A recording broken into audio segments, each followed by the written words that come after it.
You already know what time it is. And I made it horror stories. Animated horror stories. We're taking a trip back to the past, somewhere we've already been before. Where? Hooters.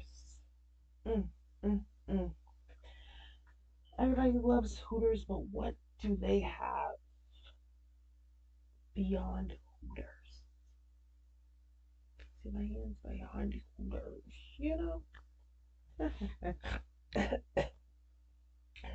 Oh, choking. Okay, three disturbing horror stories about Hooters. Animated. Yeah, I am our scary tales. Those are the homies. That's where we are today. Yeah, yeah. Go on and like the video, please. Thank you. If you enjoyed here, why not? Right? We're family. That's what we do. Go on and grab a blanket if if you need to get a little cozy for the video time. Get a bottle of water. Just something to be hydrate yourself. Bag of chips. A little snack and a blunt. Cause these stories be stressing us out. I was mopping the floor. Always being the last one to leave isn't at all a good feeling. I've been working as a Hooters girl for the past 2 years now, and it's the worst job for any woman, but I still do it because it pays well. My eyes shifted to the counter. A man dressed in an expensive suit was passing out on it. Sir? We're closed. I'm sorry, but you have to leave. Hearing my voice, he raised his head. His eyes were intoxicated. You want me to leave? And just for tonight. You can come tomorrow again. But I feel so lonely at home. My wife, she left me. That dirty witch was never faithful to me. Oh, no. Where is she now? Probably enjoying with her new lover in a bathtub. A witch. I felt very bad for the man.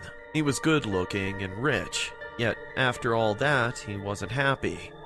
All of a sudden, he grabbed my hand and looked into my eyes. Will you have dinner with me? I'm tired of eating alone. I'm really tired today.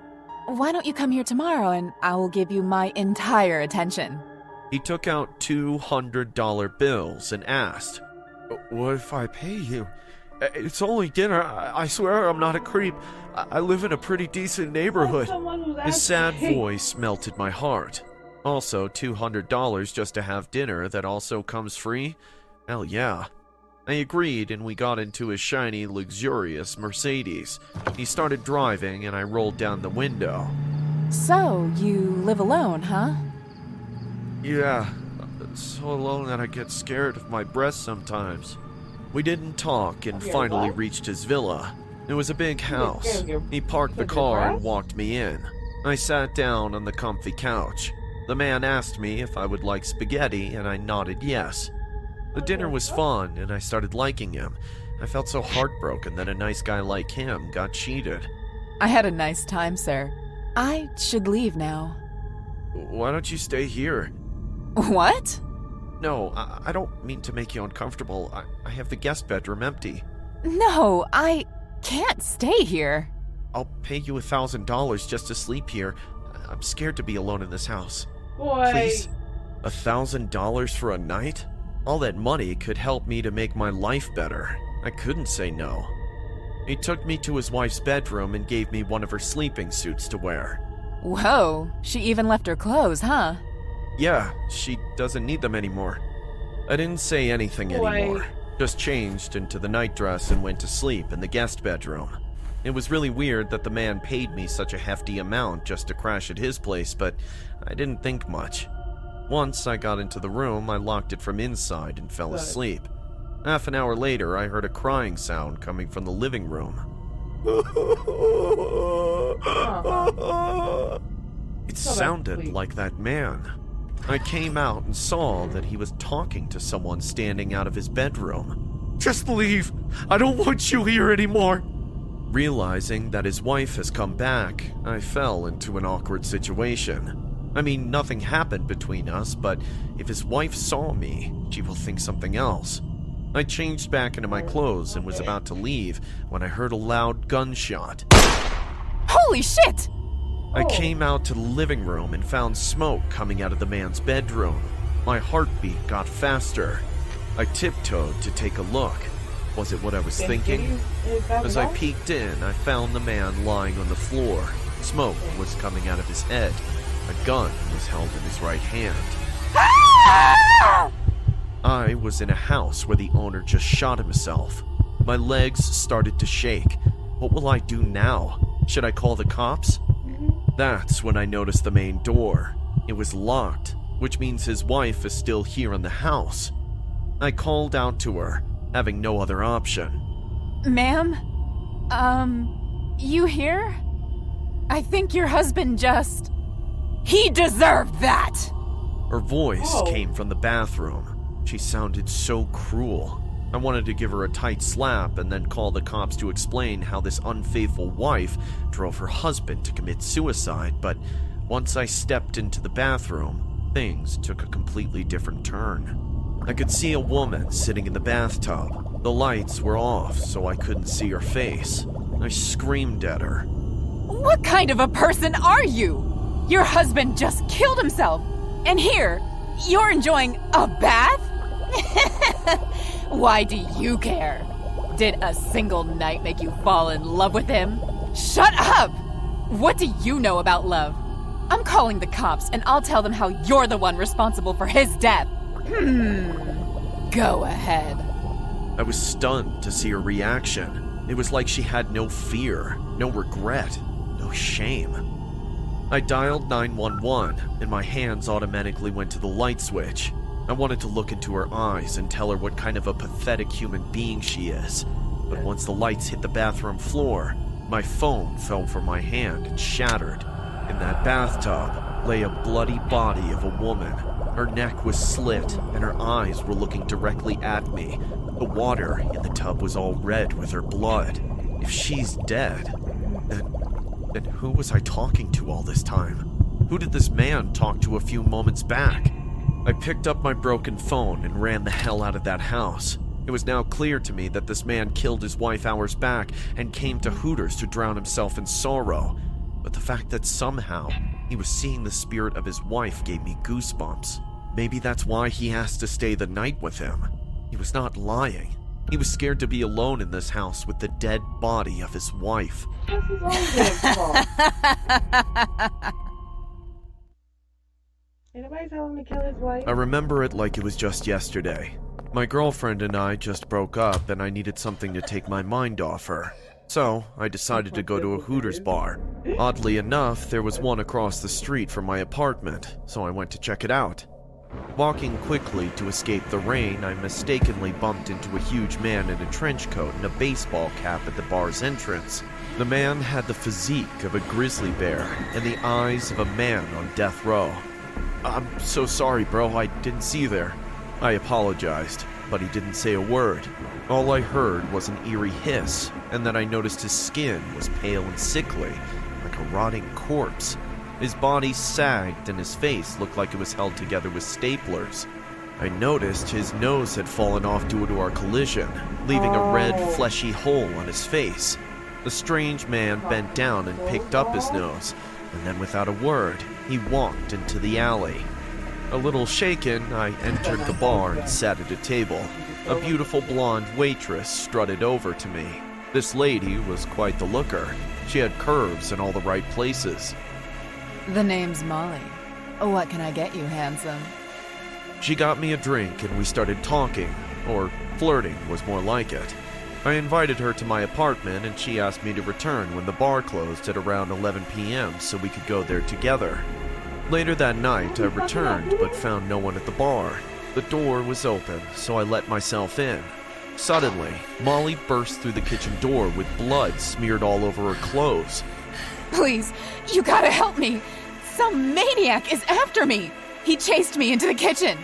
Without thinking, I quickly ran into the kitchen while she followed from behind. Then, the kitchen door slammed and bolted behind me, and I knew something had gone horribly wrong. Hey, Molly, what's the big idea? Let me out of here! I pounded on the door, but it didn't budge. I could hear Molly's shrill laughter echo from the other side. When it died down, I heard a throaty hissing noise, like an animal suffocating. Gripped with fear, I turned to see the guy I had bumped into earlier. He had a bloody meat cleaver and a kitchen knife in his hand. The nose that fell off was hanging by a thread. Hey, look, buddy, I don't want any trouble. Just put the knife down and let's talk. Before I could finish, he charged towards me while swinging the meat cleaver. It slashed my wrist and then another cut my shoulder. A clattering noise ran through the kitchen as I broke through some pots and pans, narrowly missing the deep fryer. He rushed again, grabbed me by the neck, and then pinned my back to the stove. The kitchen knife went straight for my eye. It took all the strength I had to hold back his arms. My body writhed as the blade descended closer to my eye. I knew I had to do something quick or I was good as dead. The deep fryer was inches away from me. It sizzled as I caught hold of the container and dunked the hot oil all over the man's head.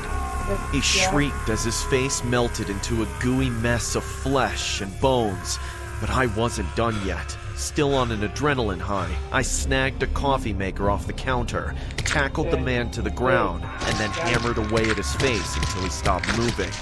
So there I was, standing over the man, splotches of blood all over my hands and face. His legs, which twitched for a while, were now still and lifeless. A jolt of pain shot through my arm as the adrenaline wore off. I quickly tore my shirt and wrapped it around the cuts on my arm. I gotta figure a way out of here. My eyes scoured the kitchen as I searched for an exit. To my horror, the man I killed slowly stood to his feet.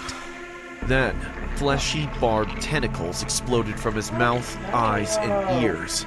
He slowly inched towards me. Its spiky tentacles whipped around as he drew nearer. All I could grab hold of was a ladle, but I knew it wouldn't do me any good. I jumped into the cold room. The door creaked as I dragged it shut. The monster pounded and clawed at the cold room door. I moved a few steps away until I stood next to rows of meat hanging in the room. My eyes glazed and my throat ran dry as I noticed it wasn't beef or veal that hung from those rusty hooks, but human bodies, men to be more precise. Oh God, what the hell's going on? I almost gagged on my vomit, but then I realized there was another problem. I was trapped in the cold room, and if I didn't find a way out fast, I would freeze to death. Frantically, I searched for another exit, but there was none. I became brittle, the cold biting my fingers and toes, and I knew I had little time left. Luckily, I noticed an air vent at the top left corner of the room. I quickly stuck the ladle through the air vent cover and tugged till the grate was out. Then, I squeezed myself into the vent and made my way out of the cold room. As I crawled through the vent, I heard some noise coming from below. I spied through the grate in the staff area and watched as the waitress held down a man covered in blood. Then, they took a slimy tentacle creature from a pickle jar and jammed it down the man's throat. The man gagged and squirmed.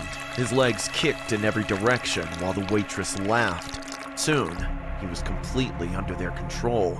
Holy crap! So that's what they wanted to do to me. No way I'm letting that happen. I burst through the other end of the vent and crashed into the bar area. There was a commotion coming from the back room. I wrung the front door handle, but it wouldn't budge. There he is! One of the waitresses yelled, and the tentacle-headed man from earlier came after me. I flung myself through the window. Covered in blood and glass, I limped to my apartment and shut the door behind me. I heaved a sigh of relief. Finally, I was safe. Or so I thought. So, are you ready for our date? My eyes almost popped out of their sockets as I saw Molly standing right in my living room. I was struggling to free myself from this horrifying situation. I was surrounded by spirits. I begged them to let me go, but they just continued to circle around me. And suddenly, one spirit leaped and entered my body. I screamed in fear. My body shuddered in pain, and I suddenly woke up and looked around. It was the new place I had moved into just a few days back. Hi, I'm Rachel, and my life took a turn to the worst after I moved into this new city. I was all excited when I moved in here, a new job and a new place to live, but from the very first night, I was haunted by this nightmare, and it's been repeating almost every night. When I told my friend about it, she suggested that I meet a psychic. I never believed in them, but still agreed. I booked an appointment and got one for next week and had to wait. I cut the call and was having dinner at home and had a lot of wine to drink when I heard someone whispering in my ear. Rachel. I jumped in fear, and the food on my plate fell on the ground and smashed into pieces. I looked around and there was no one. I was scared but had to clean up the mess, so I got down to doing it. But just then the power went off, which was very odd and rare. I switched on my mobile torch and started to clean when suddenly someone dragged me out of the kitchen and pushed me out. I hit the floor and fell down. That is the last thing I remember, because when I woke up, it was morning and I was on my bed. The kitchen was clean. I was confused if what happened last night was real or dream. Maybe I was high on wine and had a hallucination. I looked at the watch and was getting late for work and rushed into the shower, only to be shocked at what was written on the mirror. Rachel, the truth will liberate you. I got scared and called the cops. The cops came in and asked me all the routine questions and registered my complaint, but just before leaving, said that they were surprised someone had taken this place. I got curious and asked them why they said that, and one of the cops very casually said, "A girl was killed here, ma'am." I was shocked to hear this. No one had told me about this when I rented this place. I immediately called the owner and the realtor, but they just brushed it off, saying it was a long time back, and told me not to worry about anything. But I had made up my mind to move out. At office, I asked my colleague if I could stay with her for a while. She happily said yes, and I went home and started to pack my stuff, but while packing, my mind kept going back to what was written on the mirror. I kept wondering who might have written it, how they knew me, and what truth were they talking about. I asked around the neighborhood about the girl who was killed. Not many knew about her, except for one old man who told me that I'll find it was and what mirror. I kept wondering who might have written it, how they knew me, and what truth were they talking about. I asked around the neighborhood about the girl who was killed. Not many knew about her, except for one old man who told me that I'll find answers at the Hooters club. I searched for the club. It was an old place with 90s vibe, and not many knew about this place. I went in and was asking about the girl when there was a tap on my shoulder. It was a girl who hugged me, called me Olivia, and started talking to me like she knew me. I was surprised, and then what shocked me the most was the owner of the place came and told me that I was very brave to have come in after what had happened to Carla. Who is Carla? Who is Olivia? What is going on here? They looked at me strangely when I asked them this. I was about to tell them who I was when a barman came and took me with him. I tried to stop him, but he forced me to follow him to the alley behind the club and told me to leave immediately, otherwise I'll be killed if they know that I'd come here. Who are they? Why will they kill me? This is the first time I've ever been here. The barman told me to leave since they were searching for me from the time they came to know that I had killed Carla. I was shocked beyond belief to hear this. I told him I had no idea who Carla was and what was going on here. The barman called a cab for me and ordered me to leave immediately. I came back home all confused and scared. Who were these girls and how was it related to me? I was lost in thought when I felt like someone pushed me and I fell next to my bed, and what I saw underneath was the most unexpected thing. There was a wooden box which I had not noticed till then. I opened it, was shocked to pictures of a girl who looked like me. I guessed that she was Olivia, who the people at the club knew. There was lots of pictures of Olivia with another girl, and behind one of them was a caption, "Me and Kay getting tanned." I assumed Kay stood for Carla. While looking in the box, Bitch, one you know picture that's fell you. down, and when I saw it, I was completely shaken. It was a picture of my mother holding two kids. I couldn't believe this. I always thought that I was a single child, and suddenly I had a twin who was working in a bar and had allegedly killed her best friend. I called my mom and asked her about my sister. She very reluctantly admitted that she had twins and the other girl grew up with her father. They both had sworn never to reveal this to them. This was all unbelievable. I was trying to come to terms with all this information when suddenly I felt like someone lifted me and threw me on the bed and tied me to the bed. I was struggling when I heard a girl's voice. I was waiting for you, sister. I will leave once I'm done here. What am I There doing? was a What am I strong doing? wind and I felt something entering my body. The next thing I know, I was standing outside a farmhouse with a blood-soaked knife and a note in my hand, which read, Thank you for coming. I have been waiting all these years to avenge mine and Carla's death. Could have done this long back, but wanted my twin sister to know about me. Hence, waited for you to come. Thanks. Love, Olivia. I turned to look and was shocked to see a dead man on the couch. I immediately ran from there, never to return to that town again.